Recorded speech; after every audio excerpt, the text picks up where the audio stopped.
जय हिंद दोस्तों। आज हम लोग चर्चा करने वाले हैं चाणक्य के बारे में।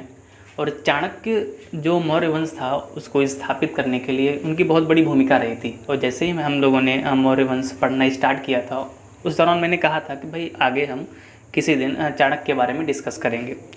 और चाणक्य, आपको पता है कि चाणक्य ने एक पुस्तक भी लिखी है, अर्थशास्त्र। अब पुस्तक का नाम अर्थशास्त्र है, लेकिन ऐसा नहीं कि उसका जो संबंध है वो अर्थव्यवस्था से है। उसका पूर्ण रूप से जो संबंध है वो राजनीति शास्त्र से है। ठीक है, उसमें कई सारी बातें बहुत अच्छी लिखी गई हैं। अगर आप उसको पढ़ोगे तो आपके जीवन पे कहीं ना कहीं ज़रूर कुछ अच्छा प्रभाव आएगा। तो शुरू करते हैं चाणक्य के बारे में। सबसे पहले हम देखते हैं चाणक्य का जन्म कैसे होता है, उसके आगे हम बढ़ते हैं यहाँ से। चाणक्य का जन्म ऐसा माना जाता है कि जो ब्रह्मा विष्णु महेश हैं उनके आशीर्वाद से होता है। इनके पिताजी का नाम था चड़क। ठीक है, और ये 50 साल के ऊपर इनकी उम्र हो चुकी थी, लेकिन अभी तक इनको संतान की प्राप्ति नहीं हुई थी। तो इनकी जो धर्मपत्नी थी और आपस में कभी कभी बात करते रहते थे, पता नहीं भाई हम ब्राह्मण होते हुए भी इतना दान करते हैं, लोगों का भला करते हैं, फिर भी पता नहीं भगवान क्यों नहीं हमसे खुश है। तो ऐसी बातें होती रहती थी। अगर आप आज के ही हम दाम्पत्य जीवन में देखें, अगर ऐसा होता है तो वो कई सारी पूजा पाठ होते रहते हैं। तो एक दिन क्या हुआ, 3 साधु इनके यहाँ पे आए और भिक्षा मांगने लगे। तो चड़क ने क्या किया, बुलाकर भाई अंदर उनको अच्छे से बिठाया, आदर सत्कार किया, भोजन कराया। और उन तीनों ऋषियों ने इनके आदर सत्कार से खुश होकर के आशीर्वाद दिया, हो वो आपको मिलेगा। ठीक है, कुछ दिन बाद इनकी धर्मपत्नी ने कहा कि भाई मैं गर्भवती हूँ।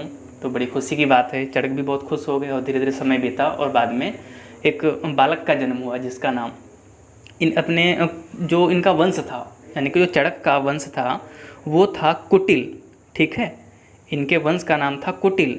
तो इनकी यानी कि चड़क और इनकी पत्नी ने सोचा कि भाई हमारी कुलवंश का दीपक है, तो इसका नाम क्या रखा जाए। तो चड़क ने कहा कि हमारा वंश जो है वो कुटिल वंश है, इसीलिए अपने वंश के आधार पर अपने पुत्र का नाम हम कौटिल्य रखेंगे। तो इस तरीके से कौटिल्य जो इनका नाम वो बचपन से ही पड़ा है। और किस बेस पे पड़ा, इनके वंश के आधार पे। तो अब देखते हैं चाणक्य के तत्कालीन समय में स्थिति क्या थी वहाँ की। अगर हम उत्तर भारत की बात करें तो उत्तर भारत में जिस समय चाणक्य पैदा यानी कि कौटिल्य पैदा हुए थे, अभी चाणक्य नहीं है, अभी कौटिल्य ही हैं। अब चाणक्य कब बनेंगे मैं आपको बताऊंगा आगे। जैसे ही कौटिल्य का जन्म हुआ उस समय उत्तर भारत में शासक था घनानंद। और घनानंद किस वंश का था, नंद वंश का। अगर हम नंद वंश की बात करें तो नंद वंश की स्थापना हुई थी 344 ईसा पूर्व में, और इसकी स्थापना की गई थी महापद्मनंद के द्वारा। और महापद्मनंद के नाम पर ही इस वंश का नाम नंद वंश पड़ गया था। और देखिए जो घनानंद था वो उसका अंतिम शासक था, नंद वंश का अंतिम शासक घनानंद था। और इसके शासनकाल तक आते आते जो नंद वंश था बहुत ही करप्ट हो चुका था, यानी कि एक तरीके से वहाँ पे कुशासन था। और साथ में इनके जो पिताजी थे, पिताजी कौन थे, चणक, और इनके एक मित्र थे सक्टरा जो घनानंद के दरबार में रहते थे। और घनानंद का जो अंगरक्षक था वो राक्षस था। साथ में जो सक्टरा की पुत्री थी वो सुवासिनी थी। ठीक है, ये सभी कैरेक्टर भी हम यूज करने वाले हैं इस स्टोरी में, इसीलिए यहाँ पे मैंने लिख दिए। अब एक दिन हुआ क्या, सक्टरा और जो चड़क थे दोनों बहुत ही घनिष्ठ मित्र थे, आपस में मिले और बोले कि भाई देखो आपका भी एक पुत्र हुआ है, मेरी भी एक पुत्री है। अगर ऐसा कुशासन रहेगा, आसपास बलात्कार हो रहे हैं, चोरी हो रही, डकैती हो रही, मारपीट हो रही, तो इनकी जो मानसिकता है उस तरीके से बदल जाएगी। तो किस तरीके से इस शासक को हटाया जाए, यानी कि घनानंद को मारने की प्लानिंग ये लोग कर रहे थे, सीधी सी बात है। और इन दोनों की प्लानिंग का पता किसको चल गया, ये राक्षस को चल गया।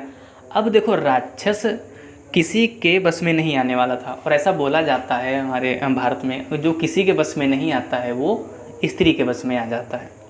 तो इन्होंने क्या किया भाई, नंद वंश की सबसे सुंदर स्त्री को बुलाया और उसका नाम था मुरा, जो आगे चल कर के घनानंद की पत्नी और मौर्यों की माता, यानी कि जो चंद्रगुप्त मौर्य हैं, ऐसा माना जाता है कि मुरा के ही पुत्र थे वो।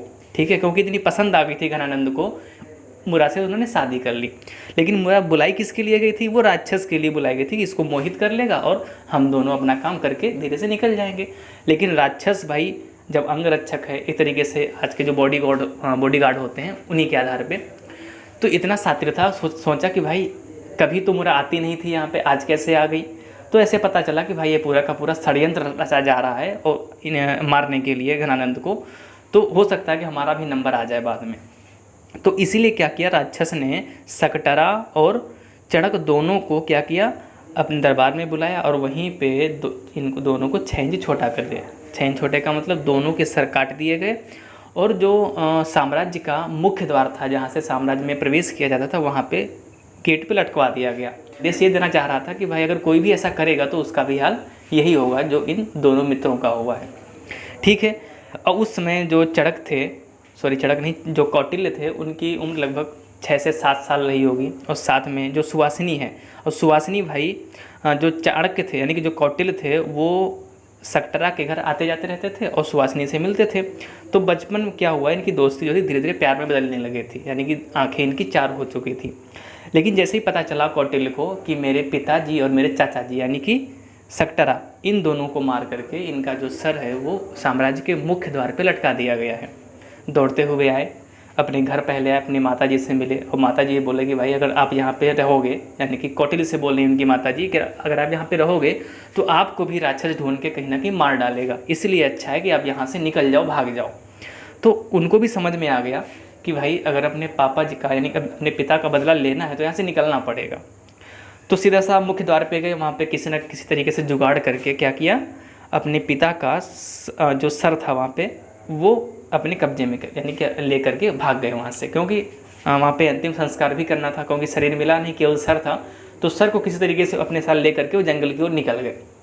और जंगल में जाते ही उन्होंने क्या किया, उस सर का एकदम से पहले तो चिता बनाई, वहाँ पे लकड़ी वकड़ी बीनी और आराम से उसमें अग्नि दे दी। और तभी क्या हुआ, मन में विचार आया कि भाई अगर ऐसा चलता रहा तो होगा क्या, आज हम हैं तो कल कोई और होगा, परसों कोई और होगा, तो ऐसे ही इसका जो अत्याचार वो चलता रहेगा। तो उन्होंने तुरंत शपथ ली, उन्होंने कहा कि आज से हम ये जो अपना घर है इस वंश के हम दूर चले जाएंगे और तब तक वापस नहीं आएंगे जब तक हम घनानंद को मार नहीं देंगे। और अपनी पहचान को भी उन्होंने मिटा दिया, यानी कि अपने चेहरे को जला लिया। और वहीं से इन्होंने एक शपथ ली, बोले कि आज से मैं कौटिल्य नहीं, अपने पिता के नाम पे, यानी इनके पिताजी का नाम क्या था, चड़क था, अपने पिता के नाम पे मैं अपना नाम चाणक्य रखता हूँ।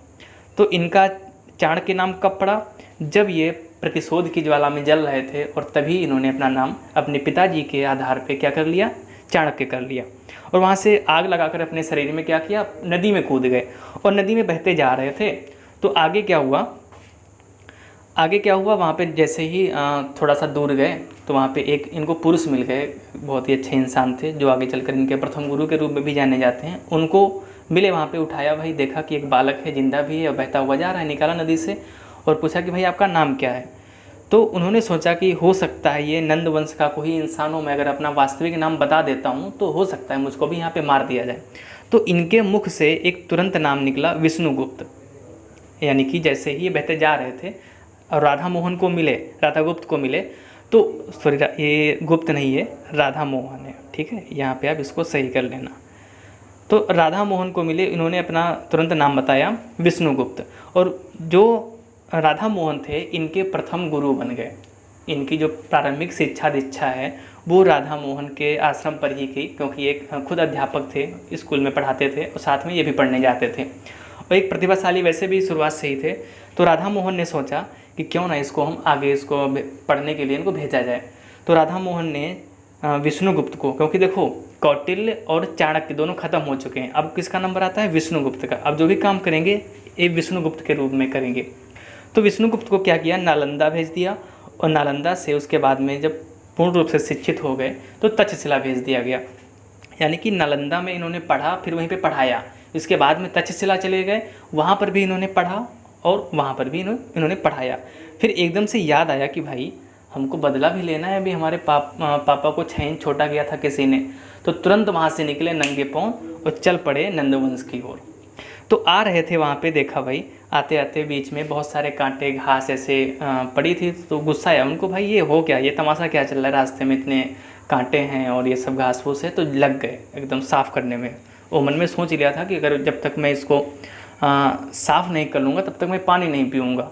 और अगर आप लोग भी यही सोचो भाई जब तक ये चैप्टर हम ख़त्म नहीं कर देंगे तब तक उठेंगे नहीं, तब तक फ़ोन नहीं, तो कुछ भी अपने आप में सोच सकते हो। तो इस तरीके से वो अपना टारगेट करके काम करते थे। तो उन्होंने टारगेट कर लिया कि भाई जब तक हम इस गली को साफ़ नहीं कर देंगे तब तक यहाँ से हम उठेंगे नहीं और ना ही कुछ खाएंगे पिएंगे, ठीक है। तो ऐसा करते करते 2-3 घंटे बीते और एक छोटा सा बच्चा जो है इनको देख रहा था कि इतनी तल्लीनता से काम कौन कर रहा है। और जैसे ही वो बालक इनके पास आया कि हे अमात्य, जो अमात्य है वो इस तत्कालीन समय में एक बहुत ही बड़े एक तरीके से जो बुजुर्ग को बोला, अमात्य जो है ज्ञानी पुरुष को मान सकते हो आप, जो एजुकेटेड होते थे उनको बोला जाता था। तो जो बच्चा था वो बोला कि हे अमात्य, आप 2-3 घंटे से लगातार काम कर रहे हो, आपने कुछ खाया पिया नहीं, चलिए हमारे घर में, हमारे महल में चलिए और आपको हम भोजन करवाते हैं। और वो जो बालक था वो बालक चंद्रगुप्त मौर्य ही था। चंद्रगुप्त मौर्य ने क्या किया, चाणक्य नहीं, विष्णुगुप्त को लेकर के अपने घर गया, ठीक है, और घर जा कर के आराम से खाना पीना खिलाया। अब थोड़ा सा स्टोरी में बैक चलते हैं, क्योंकि ये चंद्रगुप्त मौर्य आया कहाँ से, ठीक है। ये जो मैंने नाम लिखा था यहाँ पे मुरा, ये मुरा किस लिए आई थी, ये आई थी राक्षस को मोहित करने के लिए। लेकिन राक्षस ने क्या किया, इसको पकड़ करके जेल में बंद कर दिया, क्योंकि इन चणक और सक्टरा की जो प्लानिंग थी वो पता चल चुकी थी राक्षस को कि भाई ये घनानंद को मारने वाले हैं। तो इसीलिए मुरा को क्या किया, इसने जेल में बंद कर दिया। और मुरा को जैसे ही घनानंद ने देखा तो तुरंत मुरा पे मोहित हो गया और इसने इससे शादी कर ली। बाद में समय आने पे क्या हुआ, मुरा से ये मौर्य लोग उत्पन्न हुए, यानी चंद्रगुप्त मौर्य का जो जन्म था वो मुरा से ही हुआ, ठीक है। तो चंद्रगुप्त मौर्य जो है यहाँ से आते हैं। तो घर गए भाई, जैसे ही घनानंद ने देखा कि एक जो भिक्षु है, भाई भिक्षुत के रूप में आए थे ये, एक भिक्षु है वो सिंहासन पे बैठ के खाना खा रहा है, तो वहाँ पर भी ये लोग जो है यानी कि जो घनानंद है उनको अपमानित कर दिया। अब इनका गुस्सा हो गया डबल। पहला गुस्सा कौन सा था, पिताजी वाला था, दूसरा गुस्सा कौन सा था, इनको अपमान करने के लिए था, ठीक है। तो इन्होंने फिर से सोच लिया कि भाई तुम टेंशन ना लो, तुम्हारे बेटे को ही ना हम तुमसे मरवाए, यानी कि तुम्हारे बेटे से ही तुमको मरवाएंगे हम, ये इन्होंने मन में सोच लिया। और वो भी समझ गए कि ये जो बच्चा है, ये बालक है, हमारे लिए परफेक्ट है। तो तभी से चंद्रगुप्त जो है विष्णुगुप्त से ट्रेनिंग लेने लगा, यानी किसी ना किसी तरीके से उनको जो है समझा दिया विष्णुगुप्त ने कि भाई आप आओ, हमसे सिखाएंगे आपको। और उसी दौरान, ट्रेनिंग के दौरान ही, दीक्षा के दौरान ही क्या किया, चंद्रगुप्त को सभी बातें बताई गई, यानी कि विष्णुगुप्त ने जैसा पहले हुआ था उनके साथ में पूरा का पूरा चंद्रगुप्त मौर्य को बताया कि भाई हमारे साथ में आपके पिताजी ने ऐसा ऐसा किया है। तो भाई चंद्रगुप्त मौर्य का भी दिमाग खराब कि भाई ऐसा हमारा बाप है। तो दोनों मिलकर के मारने की प्लानिंग करने लगे, कैसे मारा जाए इसको। अब मारना तब तक संभव नहीं था जब तक इनके पास राक्षस था, क्योंकि राक्षस थोड़ा बहुत जादू टोना भी जानता था, ठीक है। तो इन्होंने सोचा किस तरीके से राक्षस को कुछ समय के लिए इससे दूर किया जाए। तो विष्णुगुप्त यानी कि कौन, चाणक्य, और साथ में कौन, चंद्रगुप्त मौर्य, दोनों ने क्या किया, एक प्लान बनाया। इन्होंने कहा कि भाई पूरे साम्राज्य में खबर फैला दी कि घनानंद की हत्या कर दी गई है किसी क्षेत्र में जाकर के नदी के किनारे। तो तुरंत क्या हुआ कि आधा साम्राज्य खाली हो गया, साथ में राक्षस भी भागता भागता गया कि भाई कहाँ पे हमारे राजा साहब मार दिए गए। और वही जो टाइम है अकेलापन घनानंद का, वो मिल गया इनको, क्योंकि उस समय जो घनानंद थे वो अपने शयन कक्ष में सो रहे थे, गए आराम से। और चंद्रगुप्त मौर्य ने ही अपने पिता का वध कर दिया, साथ में चाणक्य भी थे। तो इस तरीके से नंद वंश का अंत होता है। और चाणक्य के हाथों से चंद्रगुप्त मौर्य ने क्या किया, मौर्य वंश की स्थापना कर दी। और जैसे ही मौर्य वंश की स्थापना हुई 323 ईसा पूर्व में, उसके बाद में चाणक्य कहाँ चले गए, ये लिखित रूप में कोई साक्ष्य नहीं मिलता है इसका। तो उम्मीद करते हैं यहाँ पे चाणक्य से संबंधित या कौटिल्य से संबंधित या विष्णुगुप्त से संबंधित सभी तथ्य आपको मिल गए होंगे। और आई होप आपको ये स्टोरी समझ में भी आई होगी।